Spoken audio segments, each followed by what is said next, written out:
A pretty exciting weekend for the sports world. It's the 59th Super Bowl where Kansas City Chiefs are taking on the Philadelphia Eagles, and Kansas City is trying for the three-peat.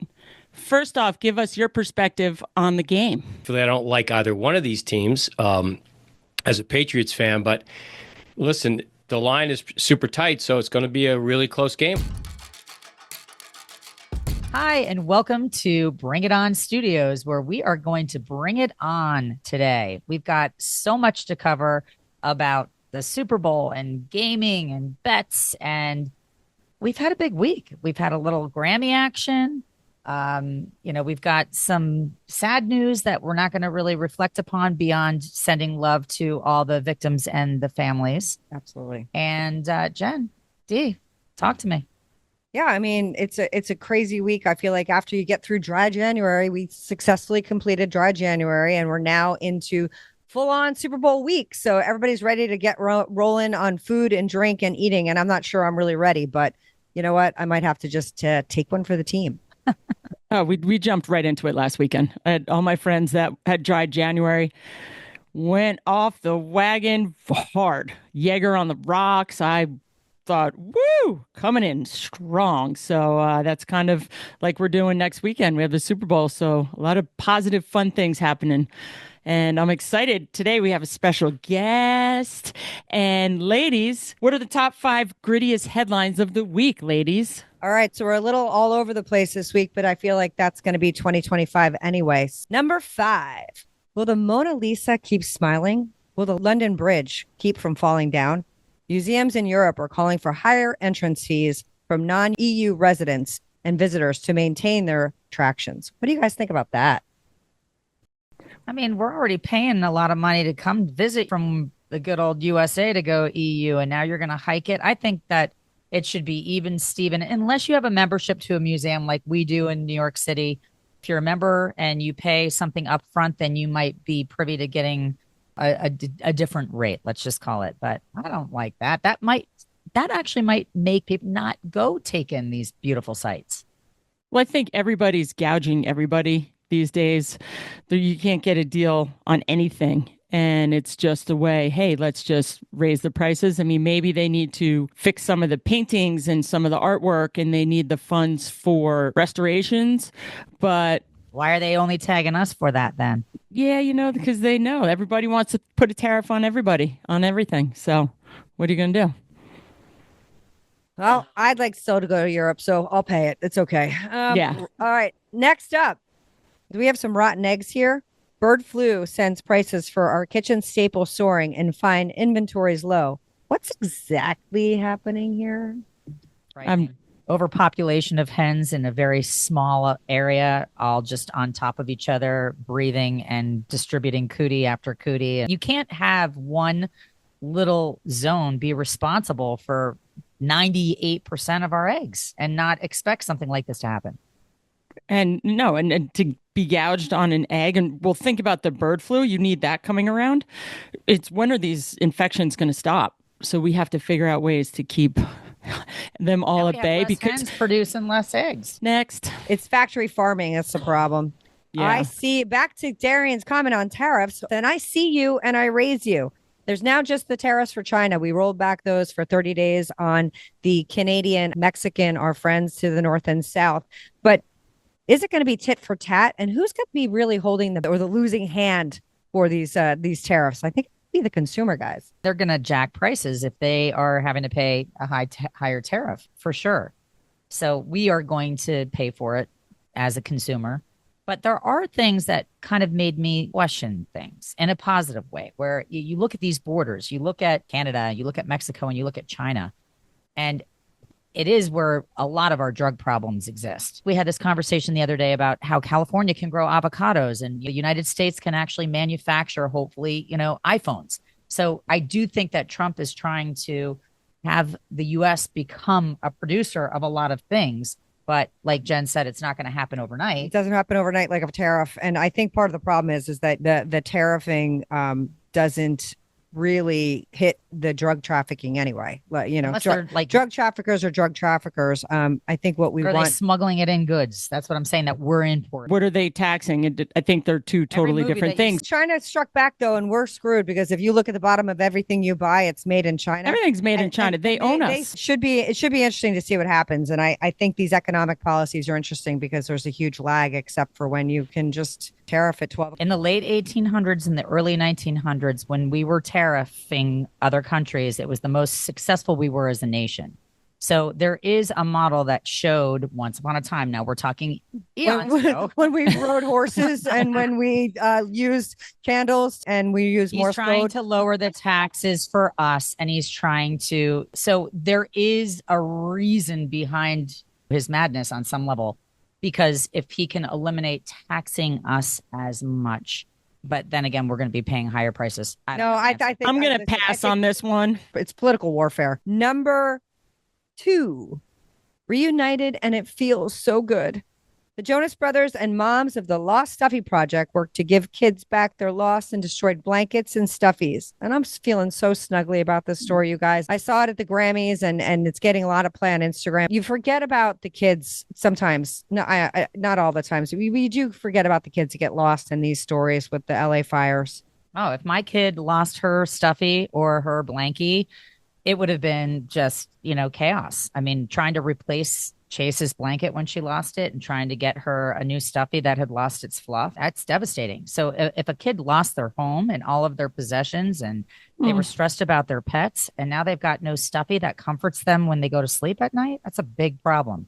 So I applaud these moms that really thought of this initiative, and I hope a lot of people contribute. We went to their Instagram yesterday, and it wasn't up, so they must be trying to not get their 501c3 or whatever tax accreditation that they need in place. Maybe we should try to bring him on the show and see how we can help him, because your home is what you make it, but holding that blanket close to your heart is what you want when you're little. So, I mean, Chase didn't even want us to wash her blanket. Like, she liked the smell. It smelled like home. It smelled like her. So we had to be really strategic when we would take it and actually try to wash it really quickly. So, yeah. The sad thing. And what's our big number 1, Jen? Well, I wish I could say that this is not the hottest news on the planet, but unfortunately it is. Kanye's wife, Bianca Censori, okay. Why is she always naked, you guys? I mean, seriously, body language experts have revealed that the Grammy where nothing at all was censored or left to the imagination is just suppressed energy, and she is in fear for her life. My God. I mean, it's disturbing. I feel like she's got whatever that syndrome is where she's just terrified of Kanye, and she's like, I don't know. What is it when you... Munchausen's? I don't know if it's Munchausen's. It's another one, though. It's definitely a syndrome, and I feel like she's terrified of him, and she's brainwashed. And why is she not being arrested for, just public lewdness? Yes. I mean, like, if a guy was dressed in like a pantyhose contraption and we saw everything that he had to expose, he would be taken to jail. I don't understand why it's okay. We've come so far as women, and now to just be paraded around every single time the public eye is on them and revealing her private parts, it's degrading. That's a great point. Have some self-respect. I mean, why are we going backwards? Like, I don't understand why it's okay. I don't understand why Hollywood thinks it's okay on some level. Arrest them both and put them in jail. And then maybe she can be taken away from Kanye and she could be put into a room and they could interview her and maybe they could help her. 15 minutes of fame, anytime you can get in the spotlight. How about just be a better role model? And your music should speak for itself. Why do you have to show it all? I don't want to see it. You can't unsee it once you do. And it's just a distraction. But hey, we're talking about it. The news is talking about it. So really, that's her marketing right there. And that's Hollywood. And they don't care. It's just Stockholm syndrome. I'm going to read you guys that. Stockholm syndrome is a coping mechanism to a captive or abusive situation. People develop positive feelings for their captor because they've been brainwashed and they don't see an end in sight. And I genuinely believe she is a Stockholm syndrome survivor at this moment. Or she's held captive against her will, just full out, because that whole situation I was telling Farley reminded me of when you saw Interview with a Vampire, and there was a scene where this poor girl got devoured by vampires and everybody thought she was acting. And that's what it looked like to me. And it's disgusting. And like you said, Far, it's just not okay for role model for our girls. You today, it's what the heck? Enough's enough. And please, just like I said, arrest them. If I showed up in public naked, like, first of all, you would probably. But it's I want to die. No, you're pretty hot. You're pretty hot. I saw a video of them later on in the night, and she was actually like in a black freaking see-through little teeny tiny, I don't even know what it was. And she was all over Kanye. The PDA was disgusting. I mean, get a life. Yeah. Get a life. I mean, if she's okay with it, then she really has a problem. If she's not okay with it, that's Hollywood for you. That's Hollywood. Whatever you can do to get the most amount of attention, and that's what they do. And she's getting it, that's for sure. Today we have a special guest, and I'm really excited to bring in my husband, Jeff Lubin. He's an investor in the financial world. He's first responder. He's just a super dad, but he has a unique perspective on the evolution of sports gaming industry. What's happening today, Jeff? Welcome. Thank you. And it's a pretty exciting weekend for the sports world. It's the 59th Superbowl, where Kansas City Chiefs are taking on the Philadelphia Eagles, and Kansas City is trying for the three-peat.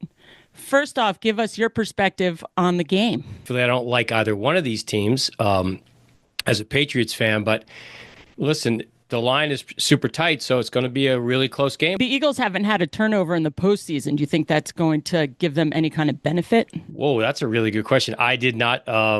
You do your homework. I did not know that. Hey, come on, I was a sports reporter. No, but I was looking at all the stats, and you're looking at, hey, you see that literally no turnovers in the postseason. You know that postseason are when players, I mean, they throw it all on the line because there's not another game.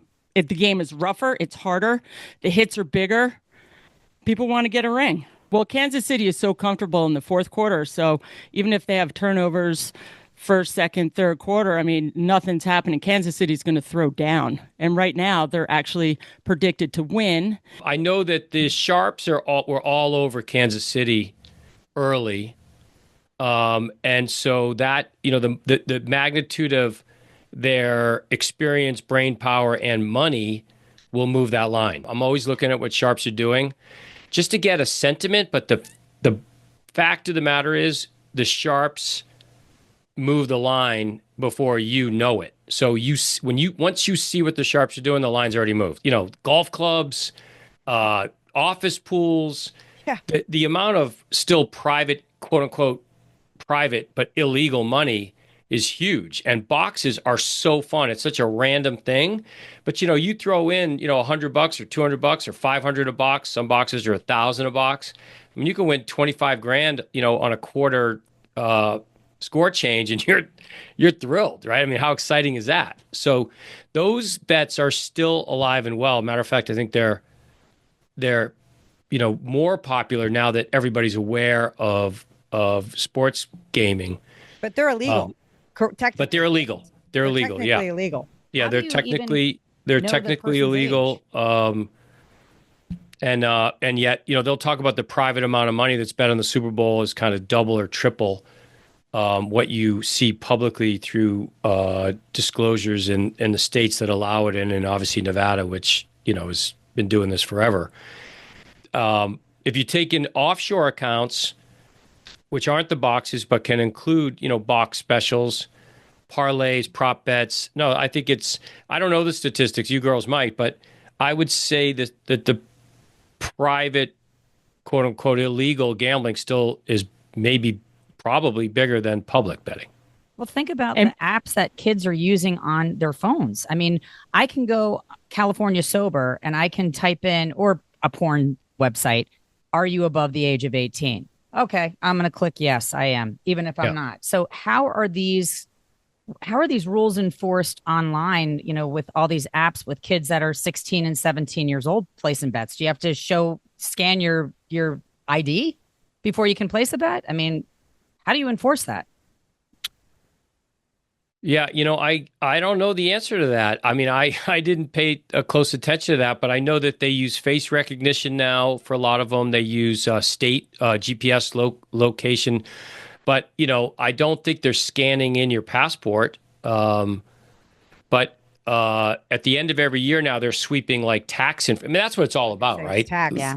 It's all about making tax money. revenue. All about the tax. I mean, it's all about the tax collection that this, this private money, illegal money. It's been obviously been established that this isn't bad. It's just untaxed. So they want the revenue. That's a good question. I mean, I was always on the other side, so I hadn't really focused on the, You were who we were calling, saying, "Hey, I want to throw in. Can I throw in? Yes, 10 on the Giants." Never. Yeah, and you remember back in the day, just like all this stuff. You needed a guy, and I was a guy. So there was people were always. I mean, this is not new. The popularity of sports gambling. What is new is the accessibility, and the kids love it. You're absolutely right. I mean, between which is not what we're talking about now, between the online poker and blackjack and then sports gaming. I mean, you used to make your bet and then go watch the game. Now, you lose all your money in the first quarter. The national anthem's, 2 minutes and 3 seconds long. You lose money. Now the coin toss you bet on. Always, that's my favorite thing. Yeah. But now you can try and recoup that. You can also, which we can talk about a little bit later if you want, but you go down a rabbit hole deep. Yeah. You think you're going to only bet $50 in the game, and by the time it's over, you've lost 500 because you keep doubling down on more bets. We didn't have that, right? When I was doing that, you had a deadline. Let me think about this. On Sunday, our deadline was 2:00, and it was in person with cash. Now, to Farley's point, you got a phone in your hand. You can bet it every minute of the game. They're making it easier to take your money. Let's be honest. And you always lose. That's all it is. That's all it is. I have a question. If you're the guy, are you allowed to place bets as the guy, or you can't participate? Well, I mean, like on Wall Street, like I don't invest in single name stocks because I don't want to create a conflict. But if you're a offshore gambler, if you have a view, there's no rules. Yeah, you're not like protecting your clients. You're a guy who's got a guy. Yeah, if you have that's exactly it. Yeah, I mean if you had, I don't know, if Jalen Hurts was your pal and called you up and said, "I got the flu, don't bet on the Eagles," I would definitely not bet on the Eagles. Yeah, right. Sure. Yeah, Sure. It's the insider tips. It's and that's the hard part is kids, because you don't have money going through your fingers, you don't realize the worth of it and the value. As they're doing this online, I mean, I am so unfamiliar with this territory, but wouldn't that be cool if there was like an app that actually was like a calculator? So while these kids are doing it, they can see like the number and the total and the amount and it going backwards and going up. And then they've got a stop point where they can say like, I'm out. Yeah, you can it's a great idea. And it's such a good idea that they actually do it. So when you're on DraftKings, just using DraftKings because it's very popular, you could see your balance. So as soon as you make a bet, it leaves your balance. As soon as the bet is recognized, it goes into your balance. So it is there. It's draining, and does it show you as you're doubling down and tripling? Yeah, it's leaving. Okay, good. So as soon as you make the bet, it's gone. It's in a way, you spent the money. I'm too cheap to bet. I'd rather go on vacation or like buy a nice pair of shoes or something. Yeah. I don't know. But what Darian describes, the house always wins. Well, the house, that's structured to win. Designed, the house is, that's why. I mean, you can. By the way, you can manipulate the odds on DraftKings, but it. So, for instance, the spread is 1.5. I can move the spread to Kansas City instead of -1.5. Kansas City -7, and that I can win that much. The algorithm will give me much bigger odds, or conversely, they'll give me lousy odds because if I'm giving Philadelphia 7 points, that's a full touchdown. The spread's 1.5. That's like that's not a sure bet. It could be a blowout, but that's a much better bet. But that you will bet, call it $10 to win 50 cents. Right. Doesn't make any sense, right? So, but you can, they're called teasers. You can, if you do a parlay, you can tease up certain legs of a teaser, certain legs of a bet to make it a little more friendly to you versus the house, but they get their pound of flesh no matter what because they adjust the payout. Right. Right. You're set up to lose. And I asked you earlier, what's changed so far between back when you were in the house to making bets now where you're the guy, it's calling your guy. Like how's betting changed over the years?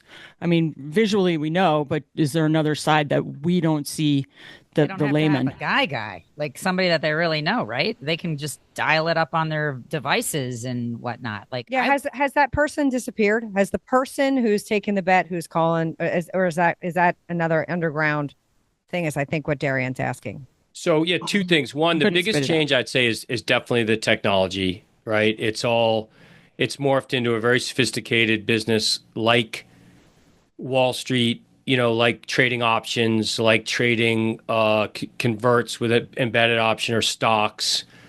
Don't forget, you can even make a bet on elections right offshore, right? You saw that during our latest election cycle. So the biggest move is definitely technology, and it's all about and related to AI and all about data. The more data you have, the more probability weighting you can impose on an outcome, and the more likely that trend is going to continue.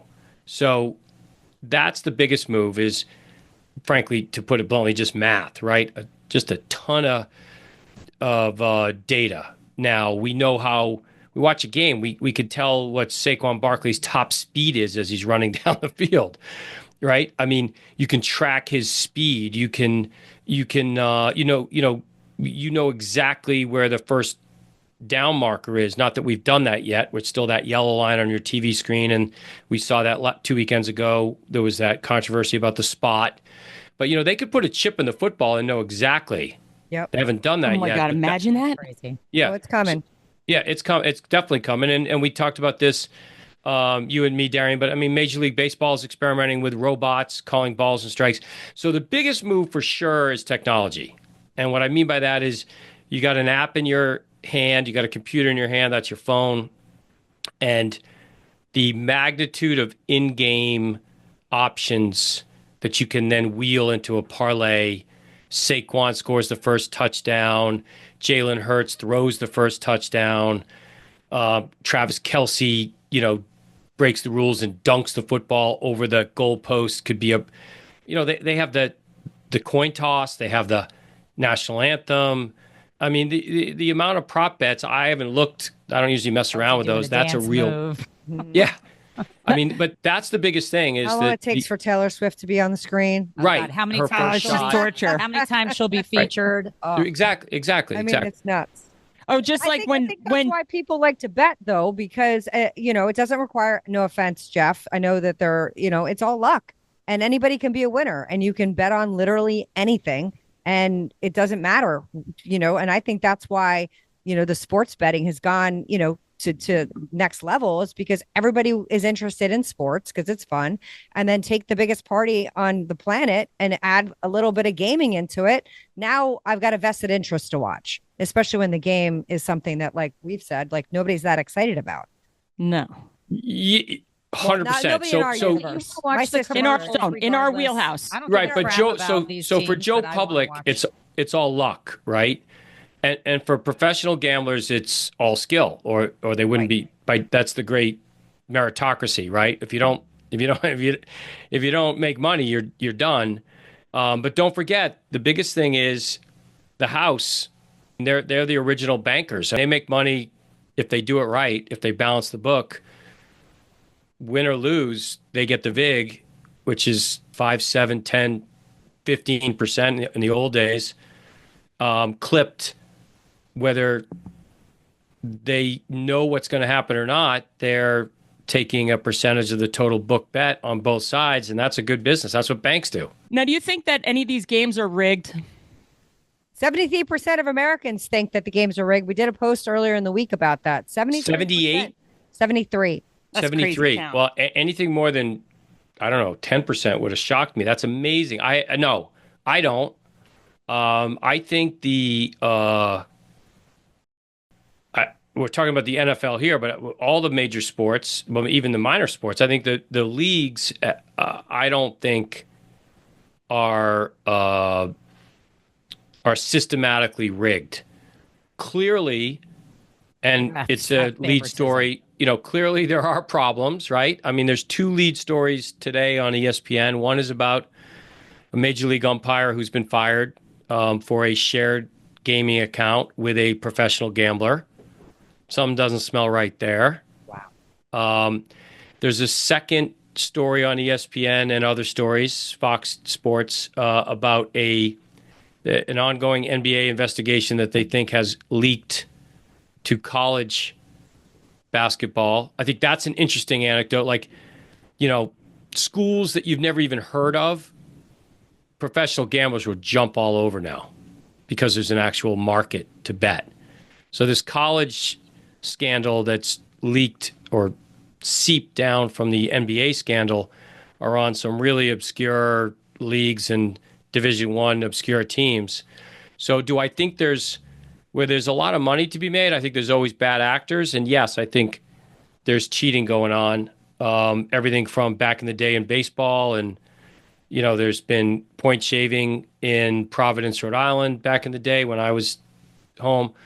But do I think that Roger Goodell, the league itself, is behind all that? I personally don't, but that's just my opinion. Just certain players or someone who's might be being shady or a ref. Well, the referees are the biggest, the weakest link in the chain. They're the most vulnerable to corruption for a couple of reasons. One, they, for instance, in pro football, in this game, you could call holding on every play. So Patrick Mahomes throws a touchdown. Now it's coming back for holding. No, it is a touchdown. There's always a holding. It's always a hold. It's always a question of how good you are at doing it. Right. But you could always call it and not be censured, if you will, or stand out. So the refs, for that reason, in all sports and in basketball for sure, it's very subjective. Hockey, penalty, you watch games. I mean, the refs are very vulnerable.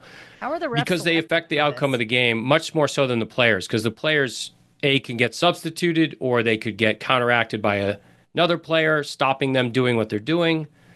But the refs are vulnerable because they affect all the play, and they're also vulnerable because they don't make as much money. So you have a player being approached by a bad actor to throw a game, and he's making $10 million a year. He's not going to jeopardize that unless he's in trouble, and that's what happened in the NBA. He had his own gambling problem and had a hole, so he was trying to gamble his way out of that.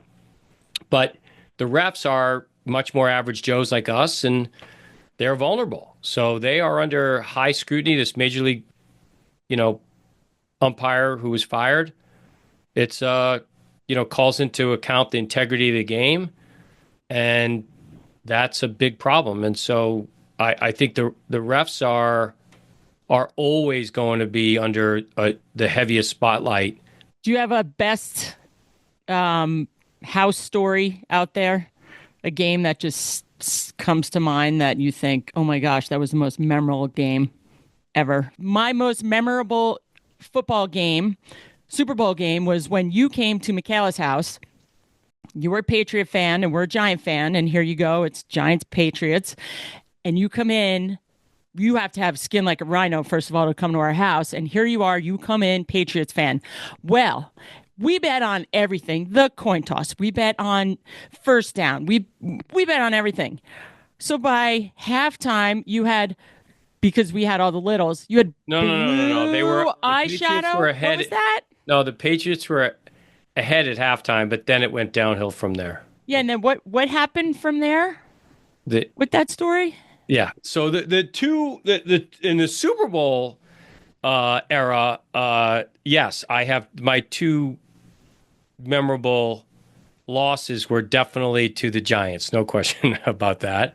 And in that game, I did happen to bet that more than money that I would wear blue eyeshadow and that I would sport a Giants trailer hitch on the back of my truck for a full year. Yes. with truck nuts around it. And every time I would park somewhere, somebody would be like, "Hey, I didn't know you were a Giants fan." I'd be like, "Okay." So that was a very good bet, and I lost it. Yes. There are some great, the other Super Bowl was with your dad. Your poor dad. Super Bowls run late, as you know. They're like, 5 hours long, and then if you get excited like you do if your team's winning or losing, you stay up for the speeches afterward and the awards and the MVP and everything else. Might even be cocktailing along the way. And a lot of cocktails on the way. But the Super Bowl where the Patriots came back against the Atlanta Falcons, your poor dad he said, "Laddie, I'm really sorry because the Patriots are down. I'm so sorry." Like 28-3? I think it was 28-3. I don't know. And but then he moved into another room and we started our comeback. And I'm so superstitious, I said, "You can't go." And that poor guy, he was 80 at the time. Mm-hmm. He would have been home asleep by halftime, but I made him stay for the whole game, and we came back, and Arthur Blank, the owner of the Falcons, had to go scurry away. He was my good luck totem, and I wouldn't let him move. I think Super Bowls are meant to be hairball. I think that's the whole point. It's a day of excess, and you mentioned like just the consumption.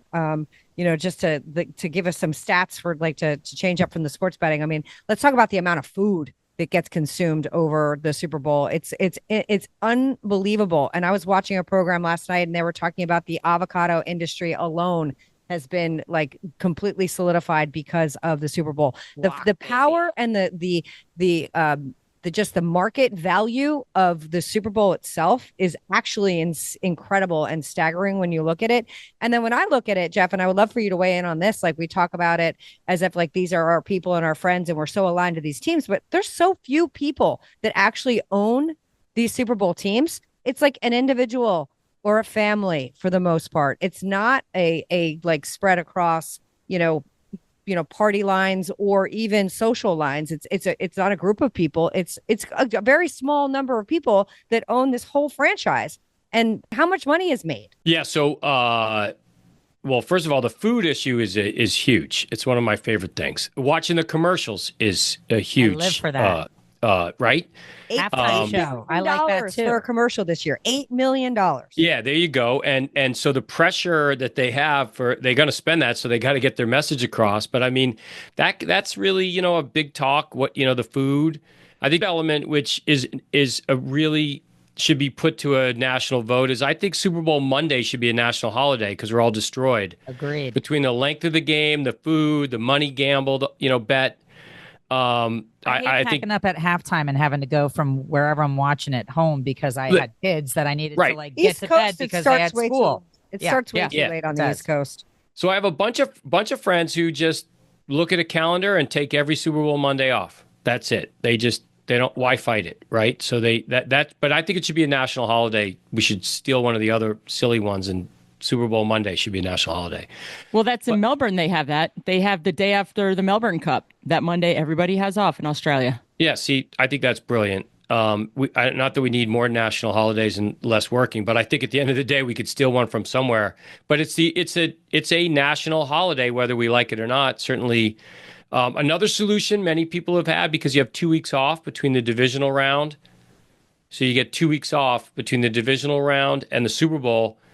Although it doesn't have the same cachet, a lot of people have said, if you're not going to give it Monday as a national holiday, just move the game to Saturday night, Super Bowl Saturday. But it doesn't sound the same, right? It doesn't sound the same. We get used to it. I think we'd get used to it. Super Bowl Sunday.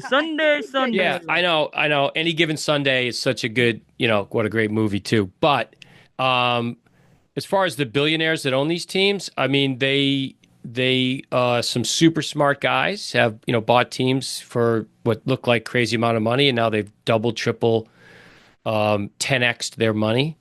There is a major change going on in ownership now to allow private equity. So to Jen's very question, you're going to see a lot more ownership stakes sliced up. So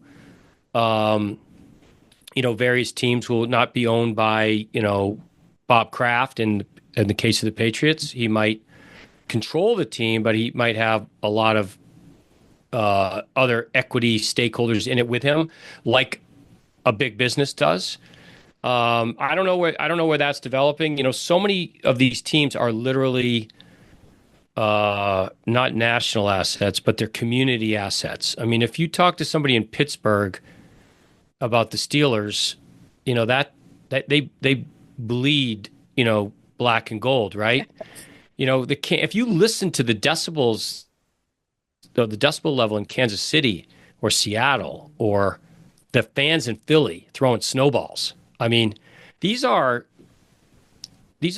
not businesses. These are community assets. These are ways of life. I mean, people bleed these teams. So I don't know how that ownership, if you have a private equity firm owning a Pittsburgh Steelers as opposed to the Rooney family, I don't know. I don't know how that'll go over. But you got a lot of big hedge fund guys who've come in. They own the Panthers. Appaloosa owns the Panthers. The Washington Commanders now are owned by hedge fund. Anyway, it's a long list. A franchise owned by a family, to me, is the real deal. Well, the Mariners, think about it. Yeah. Sorry, Giants have been owned by a terrific, family. It was just a well-respected owner. I think that some of the historic teams like the Steelers and the Giants, or the Vikings, some of these like really historic, the Miami Dolphins, they all are owned by people who care as much about the community as the team. But I will tell you, I think the Super Bowl this year, if it had been the Bills and the Vikings, to use that example, two teams that have such heartbreak. The Bills went to 4 Super Bowls in a row. Think about that. 4 in a row and didn't win one.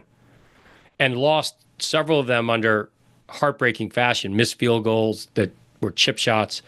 If those two teams with those rabid fan bases had been, I don't know if prices would have gone down, but Too bad they can't play each other in a different type of a playoff game, Yeah. Call it like I don't know. See you next year. Okay, well, the Bills were close. The Bills were close. The Vikings not so much this year, but the Bills were close. And it's the Super Bowl to me has always been corporate, and maybe it's gotten ahead of itself in terms of. I think the Super Bowl may suffer from 2 really important things. One is I think the prices got crazy because it is so corporate, and also the NFL has done such a great job of making that product. To all of our points earlier, whether it's the food or the commercials, it's better at home.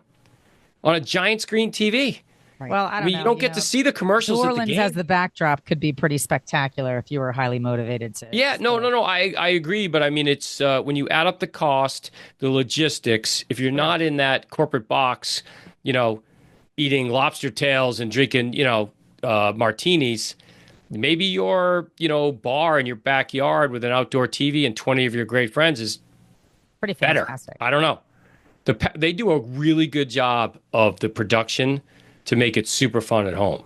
So that could be part of it. You don't have to be family a football time. Fan. It's family time. It's like America's pastime, and people can just come to watch the commercials and socialize. People can come for the food, or people can really come because they're immersed in football, or they want to be like our fans episode. There's all different kinds of fans. There's Super Bowl fans. People that just come out on Super Bowl, and they want to be a part of like the end. The Swiftie fans that are coming to try to get it. Just, I love football, but I can't wait to see Taylor. Now, here's the big question for all of you. Who do you have your money on this weekend? Hefe? Well, I don't, as I already said this, so I could say it again. I'm not a big fan of either team. But I have such good friends who love the Eagles. I think the Eagles are going to lose 30-28. Ooh, that's going to hurt. Ooh. And I like the over. I think the over-under is like 48. Had anyone checked? I haven't checked today. I haven't checked today. Barley? I saw earlier. I didn't check today. Yesterday I checked, it was 49. Yeah. So I think that I like the over in this game. But I'm not a pro gambler anymore. I haven't analyzed it. It's indoors, perfect conditions, obviously in the Superdome. You got these lunatics running around, incredible athletes, whether it's Saquon Barkley or I'm going. Jalen Hurts on the other side. Eagles. Saquon Yeah. is at Penn State University. My dad loves them. I think the wild card in this game we'll see because Kansas City was always known as a prolific offense, and the truth is this year I think their true MVP of that team is not Kelsey or Mahomes. It's really been the defense. So Kansas City's defense is tough, and Philly's always been known for a burly defensive line, much to my chagrin as a Patriots fan. So I could definitely see this, being an ugly game and going the other way. But Super Bowls are usually about bling and, the stars rise. And so I like the over, and I like 30-28 the Chiefs to beat the I like the Eagles. Underdog. I'm over KC. I'm over Swifty. I'm done. I'm all about the birds, and I've got no skin in the game, but that's my skin. Yeah. Jen? I'm in the same place. I love watching Saquon. I love the fact that he's just, has a program that has really made him shine as a Giants fan. And my sister and my family in Philly are, in Doylestown are fans of they're like crazy Philly fans. Actually, it really is hard to even like them sometimes because they're so out of control. The Philly fans are a little cuckoo for me, but I'm going for the Phillies, and I think they're going to win by 9. Ooh, wow. Whoa. Wow. I do. I think they're going to find their grit beyond, and I think that they don't want to lose to KC. I don't think they're. So you should bet the money line. Forget the spread because you get better value. Bet the money line on the Eagles, and that's that's the way to do a little better. You'll get a better net result. The house will earn less off of you either way, win or lose. I like it like that. I don't have a dog in the fight, and I know that defense wins championships, so I'm going with KC because Mahomes wants another ring for the three-peat. And I don't like Philly because I'm a Giants fan, and I despise Philly, and I despise the Cowboys, so I'll do everything to root against them. Yeah, NFC East. Yes, yeah, that's a hard NFC one. East. Yeah. And Boom. I'm going to predict that Saquon has 4 touchdowns. Whoa. That's a lot. Yeah. Well, I mean, I hope so. Well, then he's a good prop bet. Winning by 9. That's a good prop bet. Then Saquon to be if he scores 4 touchdowns, I think he has to be the MVP. That's a good prop bet. I mean, I haven't checked. Have last game? He had 3 or 4. Yeah. I think he's going to set out to do more than he just did. Yep. I mean, I think the props game. on him are going to be really interesting. Over 100 yards, how many touchdowns, who scores first. Yeah. They got the tush push on Philly. It's all it's always going to, it's always like you said, it's a national holiday. It's a great day. I mean, here, well, I'm in the mountains. The mountain will empty out early because everybody's getting ready. Everybody's it's like their prom date. They're all getting gussied up early, cooking the food. The guys cook as much as the ladies on Super Bowl. They have their smoked meats, and they have their special drinks and tailgates. A lot. I'm sure there's a huge crew at Philly who will tailgate. Dip. Yep. Yeah. White trash dip. I love it. I love it. Yeah. Yep. Oh. Buffalo chicken dip, one of my favorites. Yeah. I mean, you guys should do that. I mean, the list of Super Bowl recipes must be Columbus, Ohio, going to maybe rage a little bit because they're the Natties on top of the Super Bowl. Abby's got her first game on Sunday, believe it or not. Against Denver early, and then that's a big game. It's a big game. Yep. Wow. Well. I was never Ohio. That's how fandom changes, right? I can't lie. I hated Ohio State, and all my friends like, "Why are you rooting for Ohio State?" I'm like, "Well, my niece is a rock star at Ohio State." So it changes fast. Like Jen said. Now Saquon, you can safely root for the Eagles because you like Saquon, even if you're a Giants fan. I mean, he's a good guy and he's doing great. Yeah, a former Penn Stater. And a former Penn State superstar. That's right. Yep. Exactly.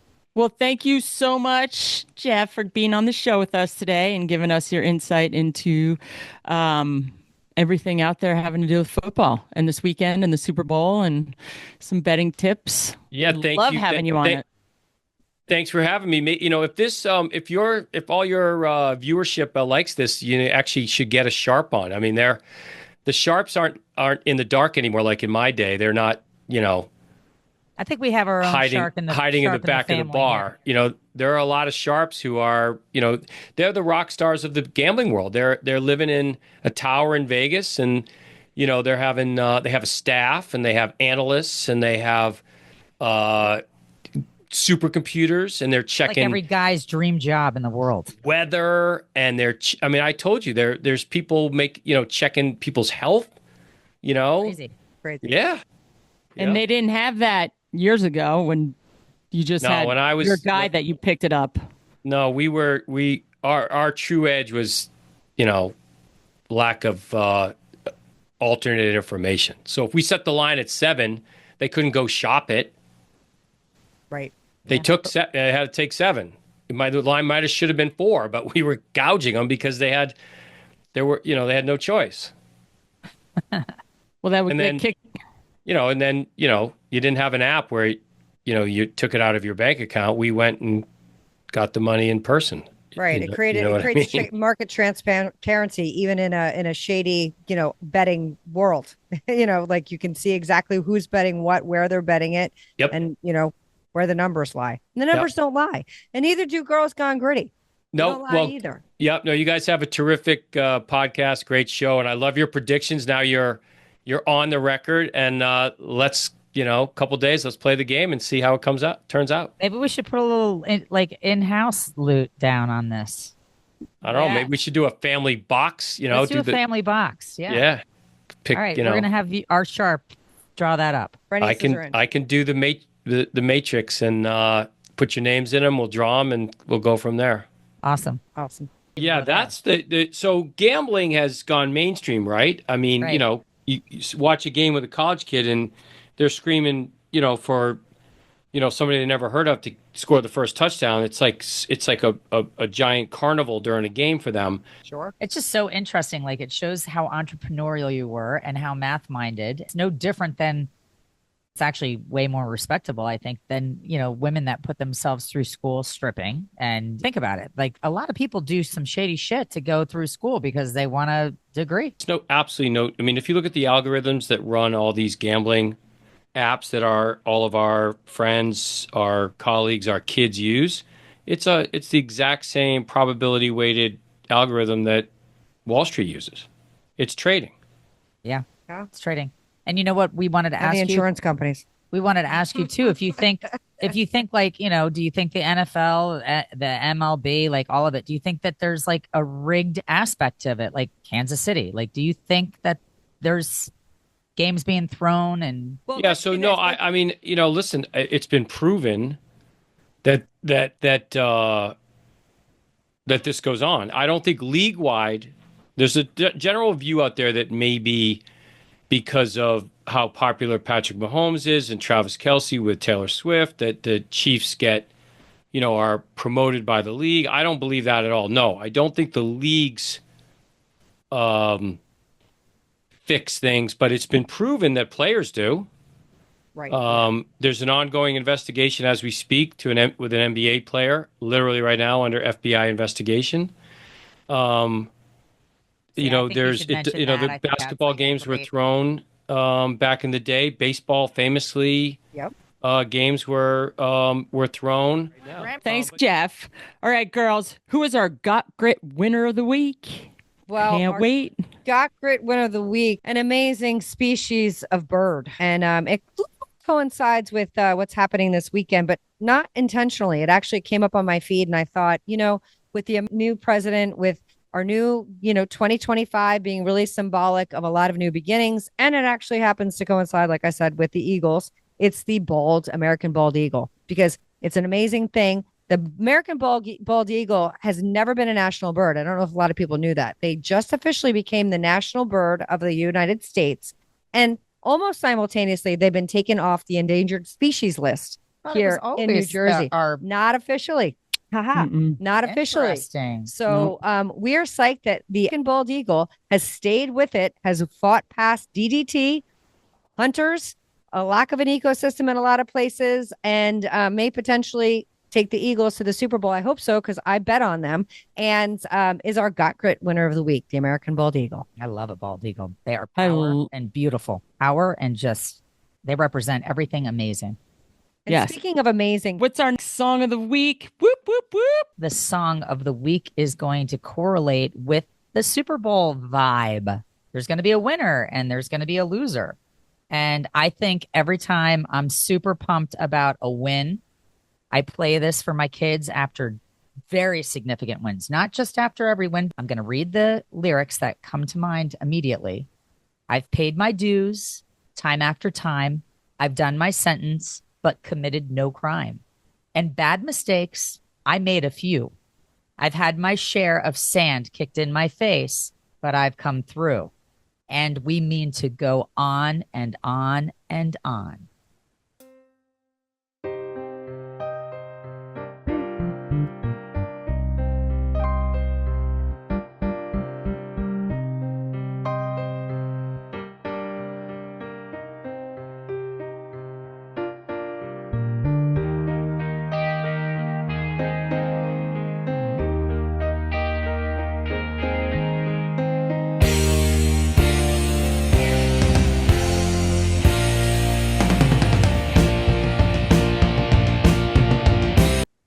That, my friends, is We Are the Champions by Queen.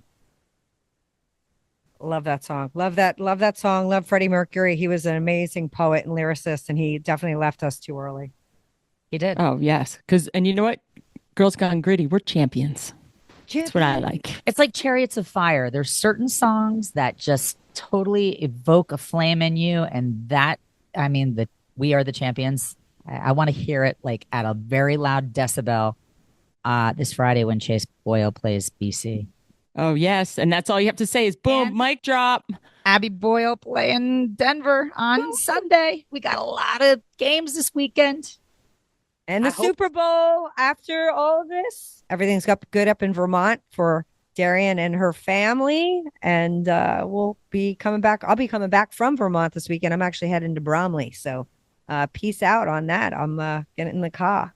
Maybe I'll be rolling into We Are the Champions next week in the studio. I'll just have it blasting. Oh, let's do that. Well, thank you, girls. Thank you so much for an amazing episode. Thanks to Jeff for being on the show.